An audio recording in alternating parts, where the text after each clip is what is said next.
रही थी। आज है राजन चित्रलेखा कहने लगी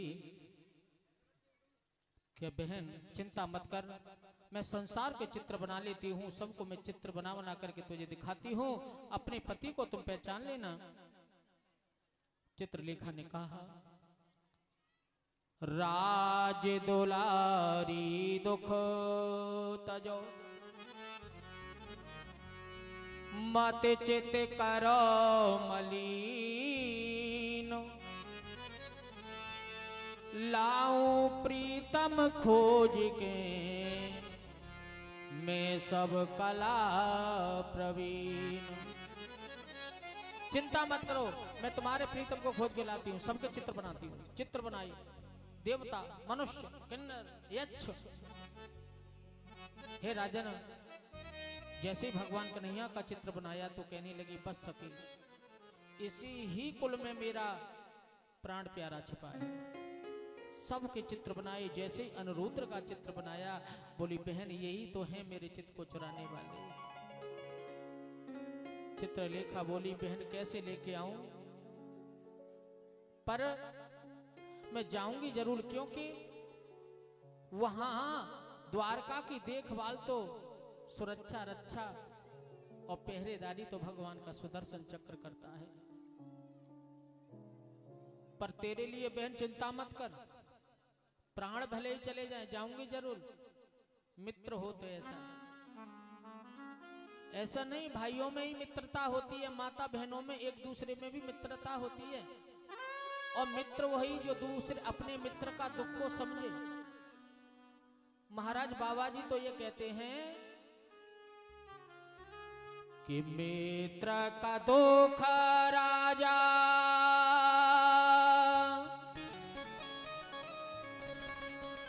मित्र ही जाना,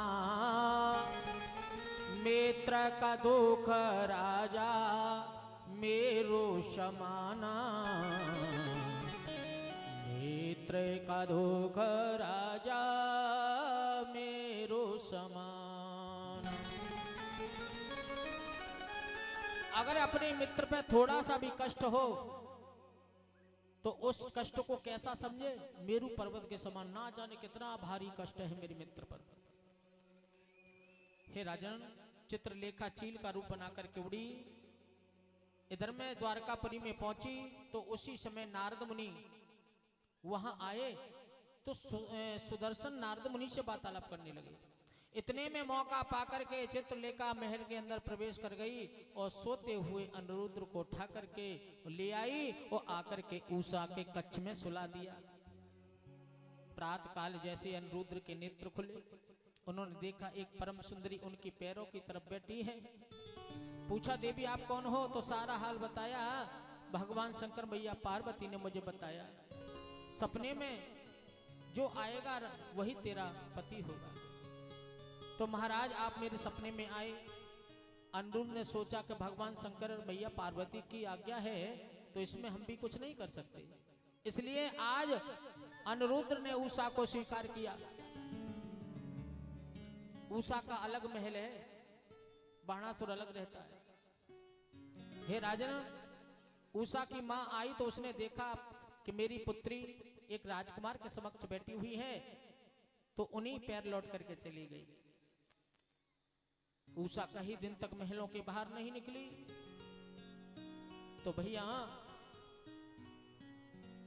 द्वारपालों ने सोचा चलकर देखना चाहिए उषा क्यों बाहर नहीं निकली। द्वारपालों ने जाकर देखा तो एक राजकुमार को देखा साथ में। सारा हाल जाकर के आज बाणासुर से कहा तो बाणासुर आया और लेकर के आज अनुरुद्र को पकड़ करके जेल में डाल दिया।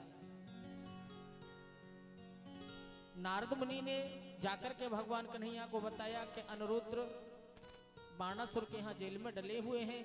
तो भगवान ने उसी समय, हे राजन, भगवान उसी समय चले हैं और भगवान ने क्या किया, 12 अक्षौणी सेना लेकर के चढ़ाई की।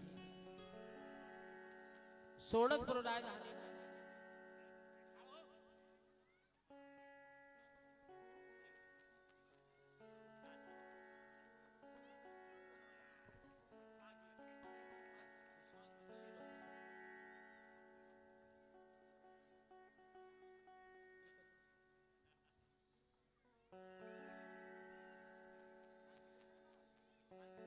आज हे राजन 12 अक्षौणी सेला लेकर के जब चढ़ाई की तो देखो इधर में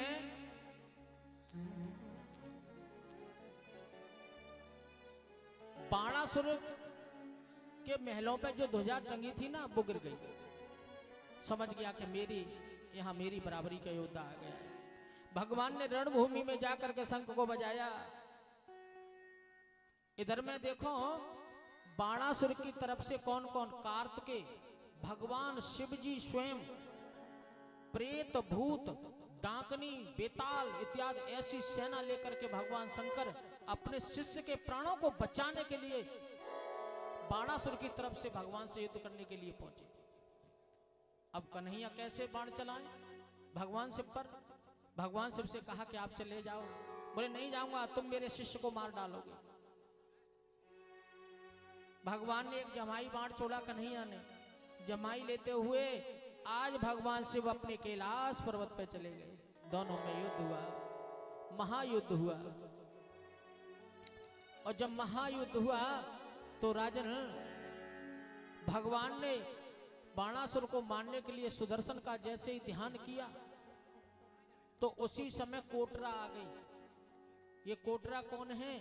बाणासुर की मां तन्माता कोटरा नाम मोक्त सुरोरुहा पूर्वावस्थे कृष्णस्य पुत्र प्राणा रक्षया।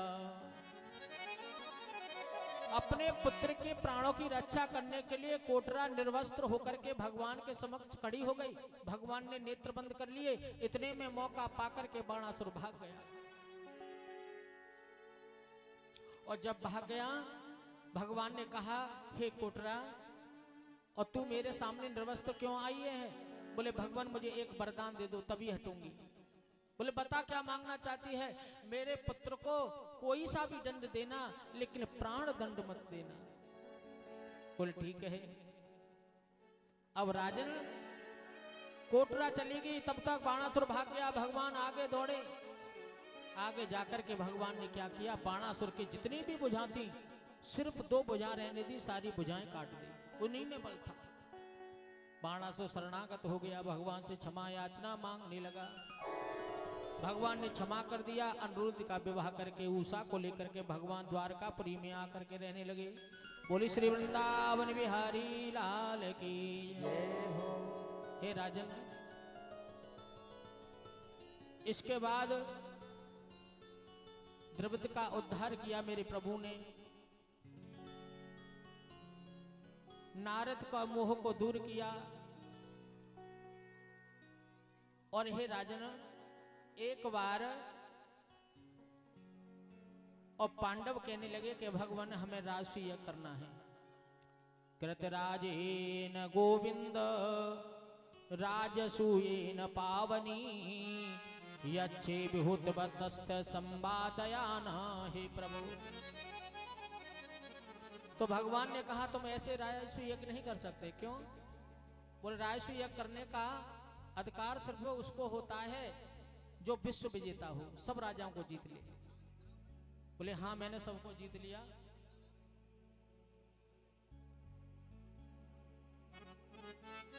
भगवान कहने लगे विश्व विजेता का अधिकार होता है। बोले हाँ महाराज हमने भी सबको जीत लिया। बोले अभी रह गया है कौन? बोले जरासंध, मगध नरेश। जरासंध का जन्म कैसे हुआ? जरासंध की ये कथा तो आपने सबने सुनी है, लेकिन उसके जन्म के बारे में सुनो। हे राजन, मगध नरेश बृहद्रथ का पुत्र था जरासंध। बृहद्रथ का विवाह काशी राज की 2 पुत्रियों से हुआ, लेकिन दोनों के गर्भ से कोई संतान नहीं हुई। एक दिन इनके आम के बगीचे में एक चंड कौशिक नाम के महात्मा पधारे, तो इन्होंने अपना दुख उन चंड कौशिक महात्माओं को सुनाया। चंड कौशिक नाम के महात्माओं को जब अपना दुख दर्द सुनाया और कहा महाराज हमारे यहाँ कोई संतान नहीं है, तो आम के बगीचे में वो एक वृक्ष से और एक आम नीचे गिरा, बाबा की गोदी में आकर गिरा। चंड कौशिक महाराज ने वो आम का फल बृहद्रथ को दे दिया, जाओ इसे अपनी पत्नी को खिला देना और तुम्हारे यहाँ एक पुत्र होगा।